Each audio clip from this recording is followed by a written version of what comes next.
Kalau mengacu pada teori-teori hipnosis itu ya, kebiasaan itu kan berubah kalau dilakukan secara terus-menerus selama 21 hari atau 30 hari. Ya. Kalau kita melakukan hal yang sama selama nggak usah jauh-jauh lah, puasa. Kalau puasanya kita bener, Mas, itu 30 hari setelah itu makan tuh nggak doyan, Mas. Merasa ngapain ya makan banyak-banyak. Itu makanya istilahnya kan Idul Fitri ya, kembali ke fitri. Karena dalam waktu 30 hari itu sebenarnya kita kan dibentuk menjadi pribadi yang berbeda. Cuma karena framework-nya adalah ibadah, sehingga orang tidak berpikir bahwa ini kesempatan mengubah diri sebenarnya gitu loh. Termasuk tahajud, termasuk afirmasi, ya. Nah, afirmasi itu bisa bekerja, setuju saya, asal dijalankan dengan kurun waktu tertentu, ya. Kita harus sepakat ya bahwa hidup, mati, jodoh, rezeki urusan siapa? Tuhan. Itu hak prerogatif Tuhan, kita nggak bisa campur tangan. Kita mau ngejar rezeki sekaya apapun, kalau nggak ditakdirkan, belum rezeki ya nggak dapat juga. Begitu pula jodoh. Memang ada beberapa peserta training privat saya yang persoalannya jodoh. Ternyata dari yang saya pelajari, di antara mereka, itu punya beban sampah-sampah emosi juga, Mas. Salah satu contoh yang paling mutakhir ya, yang sekitar 3 minggu yang lalu. Dia seorang pemilik sanggar yoga terkenal di Jakarta. Usia sudah sekitar 45, ini baru 38, ini 45. Sukses. Tapi ya itu, setiap kali pacaran diputusin. Alasan cowoknya apa coba? Dia menganggap ceweknya terlalu mapan, terlalu mandiri, bla bla bla bla bla bla. Itu alasan teknisnya. Saya nggak tahu kehidupan dia seperti apa tadinya, tapi setelah saya berikan training hampir 2 jam waktu itu ya, ngobrol. Ternyata ada satu kasus di masa lalu. Saya cerita nggak ya, Mas, kemarin ya? Belum ya? Jadi dia itu Mas, orang tuanya cerai. Sejak dia usia 7 tahun. Kemudian bapaknya meninggalkan rumah. Jadi pertama dia marah sama bapaknya. Kejadian yang kedua itu SMA. Dia pacaran diputusin juga. Beberapa kali kalau nggak salah. Sehingga di bawah sadarnya itu semacam ada servo, pola, program, belief system bahwa cowok itu selalu ninggalin cewek. Sehingga setiap kali dia pacaran ditinggalin. Jadi itu Mbak siapa itu tadi yang persoalan jodoh, nggak usah mikir jodohnya sekarang dulu. Nanti kalau udah datang aja. Yang penting siapkan vibrasi Anda untuk menarik jodoh. Bagaimana caranya? Bereskan sampah-sampah emosi. Itu saja.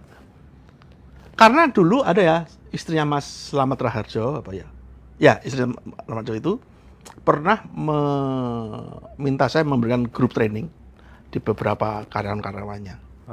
Itu beberapa di antaranya cepat kawin, Mas. 3 orang kalau nggak salah itu dalam waktu yang berdekatan itu nikah. Saya taunya belum lama itu, Mas. Gitu. Jadi rupanya ya tadi saya bilang, ini berlaku untuk semua masalah sebenarnya. Kalau di episode sebelum ini kan kita ngomongin tadi masalah orang tua dan anak, ya. Dengan jodoh pun sama. Jadi kalau memang kita vibrasinya belum ketemu, belum connect, mau ada kejar kayak apapun. Satu lagi, saya juga pernah ada tuh kejadian yang seperti itu, murid seperti itu. Usianya 45 tahun, wanita, cantik, sukses. Tapi di kantornya bermasalah terus dengan atasannya dan belum nikah. Ya. Saya sudah menyatakan selalu saya sampaikan di kelas bahwa dendam itu adalah salah satu emosi yang terburuk, terberat, harus dibersihkan. Jawabannya dia apa, Mas? Masa nggak punya dendam sama siapa-siapa kok? Terus saya ngotot, pasti punya gitu. Kan nggak mungkin, Mas. Terus kalimat yang kedua ngomong gini, semua yang sepele, yang kecil-kecil udah tak lupain. Ya udah, saya bisa ngomong apa? Saya akan memberikan knowledge saya ya, tapi dibantah sendiri dan seperti itu. Ya percuma juga dia ikut tapping. Nah, ini aku ada case yang menarik. Tiga orang, tiga-tiganya itu belum dapat jodoh kayaknya. Yang satu itu aku tak kasih karena aku paham gitu ya, 2 orang ini kan teman dekat gitu, kan dia sahabat dekat gitu. Aku hanya kasih lagu aja, Oke, kamu nyanyikan lagu ini, kamu bayangkan, kamu rasakan, terus seolah-olah dia yang kamu inginkan tuh datang, sudah ya. Sudah kamu bonceng, udah duduk di pelaminan bersama kamu gitu. Maksimal 6 bulan. Nanti kalau 6 bulan nggak berhasil, nggak dapat jodoh, tak potong jari-jariku. Aku yakinkan itu dengan cara begitu gitu. So nggak sampai 6 Ya, bulan gitu menikah gitu. Nah yang kedua ini unik. Yang kedua ini aku tahu backgroundnya dia kan basicnya dulu pernah nyantri segala macam gitu ya. Dia paham kan kekuatan tahajud dan seterusnya gitu. Aku kan bilang, "Oh, aku udah buktiin sendiri, udah kamu tahajud aja ya. Tahajud aja 4 bulan berturut-turut minta jodoh. Bayangkan dan rasakan seolah-olah itu sudah benar-benar datang gitu." Terjadi Om, nikah beneran. Nah, satunya ini subscriber nih. Oh iya, oke. Kamu tirakat aja di sana loh. Mbah ini loh. Di sana tuh banyak orang yang tirakat di sana gitu, makan cuman sekali sehari gitu ya, terus diajarin amalan-amalan doa gitu. Terima kasih luar biasa Om. Belief berubah gitu. Jadi ketika kemudian dia melakukan effort tertentu, oh ya dengan ini aku nanti bisa ngeraih. Itu pun ternyata juga bisa. Jadi apapun tekniknya nggak penting, yang penting terbukti gitu ya Om ya. Jadi begini Mas, saya sepakat itu. Kalau mengacu pada teori-teori hipnosis itu ya, kebiasaan itu kan berubah kalau dilakukan secara terus-menerus selama 21 hari atau 30 hari. Kalau kita melakukan hal yang sama selama nggak usah jauh-jauh lah, puasa. Kalau puasanya kita bener Mas, itu 30 hari setelah itu makan tuh nggak doyan Mas. Merasa ngapain ya makan banyak-banyak. Itu makanya istilahnya kan Idul Fitri ya, kembali ke Fitri. Karena dalam waktu 30 hari itu sebenarnya kita kan dibentuk menjadi pribadi yang berbeda. Cuma karena frameworknya adalah ibadah, sehingga orang tidak berpikir bahwa ini kesempatan mengubah diri sebenarnya gitu loh. Termasuk tahajud, termasuk afirmasi ya. Nah, afirmasi itu bisa bekerja, setuju saya, asal dijalankan dengan kurun waktu tertentu. Ya. Tapi kalau kita afirmasi cuma sekali, 2 kali, seminggu sekali, seminggu 2 kali, sementara sampah emosinya banyak Mas, tak potong kuping kalau berhasil. Bener. Artinya begini, bukan berarti afirmasi itu jelek atau salah, tidak. Tapi tentu ada syarat dan prasyaratnya. Nah, tapping bagi saya ya, itu mempersiapkan gini loh, apa ya istilahnya ya, landasannya ya. Kalau landasannya itu nggak kuat Mas, kita mau pakai mesin seberat apapun nggak bisa lepas landas. Tapi kalau landas sudah kuat Mas, jangan pakai roket Mas, ya mercon aja bisa mumbul gitu loh. Tapi kekuatan menerima itu memang nggak terbantahkan sih Om. Ya. Tapi gimana sih konkretnya? Misalnya kalau misalnya kayak temanku tadi yang jodoh tadi, gimana? Aku menerima gimana? Coba. Begini, itu tidak saya sarankan untuk teman-teman yang punya problem spesifik seperti itu, justru jangan fokus pada persoalan itu. Kembali ke basic training tapping itu Mas. Jadi yang kita bereskan bukan masalah itunya. Karena semakin kita fokus ke situ Mas, saya curiga dan ragu dan takut malah akan gagal. Jadi kembali basicnya adalah bersihin dulu deh sampah-sampahmu semuanya. Mungkin dulu pernah waktu kecil maaf ya, child abuse sama laki-laki. Ada yang gitu Mas, nggak mau nikah lagi karena dalam bahasanya cowok itu jahat. Ada seperti itu. Ikut training saya itu ternyata waktu usia 5 tahun, maaf ya, digerepek-gerepek gitu. Ya, selama ini dia nggak berpikir itu menjadi sumber. Ternyata itu menjadi salah satu sumber kenapa jadi punya pikiran bahwa cowok itu pasti jahat. Ya, sehingga untuk masalah-masalah seperti ini, termasuk rezeki juga, jangan fokus pada ngejar rezekinya. Kenapa untuk kelas yang Zoom kemarin, saya nggak kasih dulu tuh buku vibrasi rezeki. Kalau saya kasih sekarang Mas, orang kan fokus ke situ. Dan jangan kaget Mas Indra, kalau separuh itu merangkak tangan, tapi nggak berhasil. Karena apa? Mereka fokusnya ke situ. Sementara landasannya ini belum dibereskan. Landasan itu sama dengan wadahnya mungkin. Ya, sampah emosi itu harus dibersihin dulu. Kalau komputer itu ya, di defragmented dulu lah. Sebelum kita menginstal program baru. Handphone aja bagaimana kalau udah penuh kan pasti kita deletein semua kan, yang nggak penting gitu. Yang sampah-sampah kita buangin, baru kita install program baru. Termasuk install cari jodoh, install cari duit, install apapun gitu. Nah, Om Yuyun, aku ini ibu rumah tangga, tapi pengen punya penghasilan. Terus cara typingnya gimana? Cara tappingnya gimana? Kalau pengen penghasilan bukan tapping Bu, kerja. Jualan. Nggak bisa dengan tapping. Tapping itu hanya mempersiapkan ibu untuk meningkatkan vibrasinya ibu. Ya. Pertama ibu harus punya skill dulu, jualan kek. Ibu bisa goreng tahu enak nggak? Kalau bisa goreng jual. Ya saya cerita istri saya ya. Istri saya itu, saya pernah cerita nggak waktu di sebelumnya ya? Masak air aja gosong. Hah? Ngerti nggak maksudnya? Nggak suka masak, nggak bisa masak, nggak mau masak. Jadi yang namanya dapur itu bersihnya minta ampun sepanjang tahun. Kecuali ibu saya datang, mertua saya datang, baru ada aktivitas. Sekitar 1 tahun sebelum pandemi kalau nggak salah ya. Entah wangsit dari mana gitu ya, tiba-tiba dia bikin sesuatu yang itu di luar nalar saya. Hanya gara-gara dikirimin singkong. Ya, oleh saudara apa teman saya nggak ngerti. Tiba-tiba pulang kantor malam-malam, Pak aku bikin ini, coba dicipin dong. Kok enak begitu? Oh gimana caranya? Nyontek YouTube. Rupanya dia iseng-iseng karena ada singkong diapain nih, lagi gabut juga kali ya. Kalau digoreng kok cuma digoreng nggak asik gitu kan.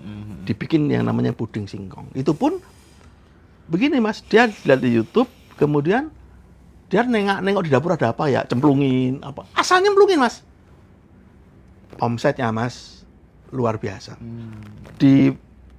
Pernah pandemi itu kan benar-benar nggak ada income ya. Saya hidup dari situ Mas. Itu gitu Bu. Jadi sebelum Ibu typing macam-macam, ya Ibu punya ide dulu apa, gitu ya. Ini Ibunya gini katanya. Tapi aku nggak punya skill Om Yuyun. Gini aja Bu, Ibu jualan parfum Serenova jadi reseller. Itu per parfum itu dapat Rp27.000. Nah, itu udah ada peluang. Nanti kalau bisa jualan itu bisa jadi reseller apa buku dan lain-lain lah pokoknya ya. Pokoknya belajar jualan aja dulu Bu. Saya bantah dulu ya persoalan skill tadi. Tadi saya cerita, istri saya masak air saja gosong. Kurang apa coba? Sekarang nih Mas, apapun yang dia masak nggak ada yang nggak enak. Paling keasinan dikit. Mulai dari lodeh, mangut lele. Istrinya orang Sunda ya Mas. Tapi masakan Jawane enak Mas. Oh gitu ya. Wes apapun lah pokoknya. Sampai western pun dia udah kuasai. Padahal tadinya nggak ngerti apa-apa. Tapi, nah ini tapi, kok bisa Paling dari yang begitu menjadi begini? Tapping. Wedi ditinggal bojone oleh bojone malah ngene gak pinter masak gawat ini. Sampai Eros Jarot itu komentar istrinya gini. Bojomu ki chef Tiban. Kalau di Jawa ada dukun Tiban ya. Kalau ini chef Tiban. Karena Eros Jarot itu temennya Om Yuyun. Iya, teman baik. Kapan-kapan kenalkan ya. Oh, oke, tak ajak ke sana. Aku kagum sama beliau. Nah, dia itu yang mendukung saya bikin buku ini, Mas. Ya, buku ini sekaligus saya omongkan di sini ya. Mas Eros dan Mbak Dewi Jarot. Itu dua pasangan yang membuat saya menjadi seperti ini. Wow. Ya, jadi saya ikut beliau dulu waktu jadi wartawan Detik ya, kemudian berlanjut sudah seperti kakak adik dan saya merasa sangat banyak dibantu sama beliau. Itu orang nggak punya kepentingan, orang top dia tuh. Wow. Kapan-kapan tak ajak main ke Mas Eros ya. Mantap lah. Iya. Jadi gitu Mas. Jadi ibu tadi ya, ibu siapa itu? Tapi begini loh Mas. Memang banyak orang belum sudah overthinking. Belum sudah merasa nggak mampu. Belum sudah merasa gagal duluan. Kenapa? Nah, karena dia punya banyak sampah-sampah emosi. Sehingga pikirannya, otaknya, kreativitasnya macet.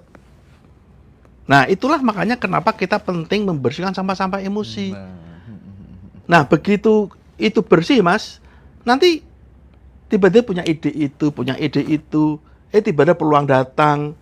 Jadi, nggak punya skill itu bukan alasan untuk dapat duit. Tapi sebenarnya dengan teknik tapping tadi sebenarnya oke juga Om Yuyun. Minimal dengan udah diajarin cara tappingnya gitu kan.